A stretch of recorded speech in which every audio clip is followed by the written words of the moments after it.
La coopérative minière de Kasombo n'est pas restée insensible face aux difficultés sociales des habitants de la cité Jekaminuseka. C'est lundi 7 février, une délégation des dirigeants de la dite coopérative est allée s'imprégner des difficultés qu'éprouve le responsable de l'Institut technique Tusikilizani dans la construction des infrastructures scolaires. Après évaluation sur place du coût du travaux pour l'achèvement de ces salles de classe, le membre des SCOMICAS ont réagi promptement à la requête. Vous pouvez compter sur les travaux que nous permettent d'effectuer. Le préfet des études n'a pas tari des mots face à ces gestes. Grandement merci pour ces gestes. Et là, on ne sait même pas comment vous remercier. Ça nous va tout droit au cœur. Et là, nous voyons que nous avons tous ce souci pour l'encadrement de cette jeunesse. Comme venez de le dire, nous allons bien utiliser cet argent en tant que mère de famille pour achever les 2 locaux afin que nos enfants étudient dans les bonnes conditions. Cette œuvre caritative a touché sensiblement le cœur des élèves de cette institution scolaire.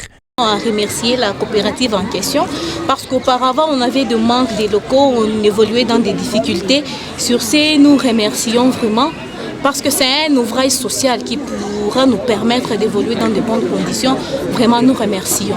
La même action a été posée à l'école primaire où 4 salles de classe seront incessamment construites sous financement de la coopérative. Le directeur de l'école n'a pas aussi caché sa satisfaction. Auprès de nous, pour nous rassurer réellement que les travaux vont commencer. En tout cas, même Jésus l'avait dit, qui aide les petits enfants, aide aussi Dieu. Soyez les bienvenus chez nous, ça sera très bien pour les petits enfants et pour la communauté de l'UCK. Merci beaucoup. Après cette étape, les responsables de la SCOMICAS ont fait un cap sur la cabine électrique et la borne fontaine qui approvisionnait la cité Jekaminuseka en eau potable depuis 3 mois ne fonctionne plus. Après avoir recueilli le problème majeur, les membres de la coopérative, par le biais de son directeur général, ont promis leur implication. Il faudra ajouter que la coopérative minière de Kasombo a déjà disposé les moyens conséquents pour l'achat des transformateurs afin de desservir l'avenue Lualaba et Lufira en énergie électrique qui depuis 8 mois sont toujours dans l'obscurité.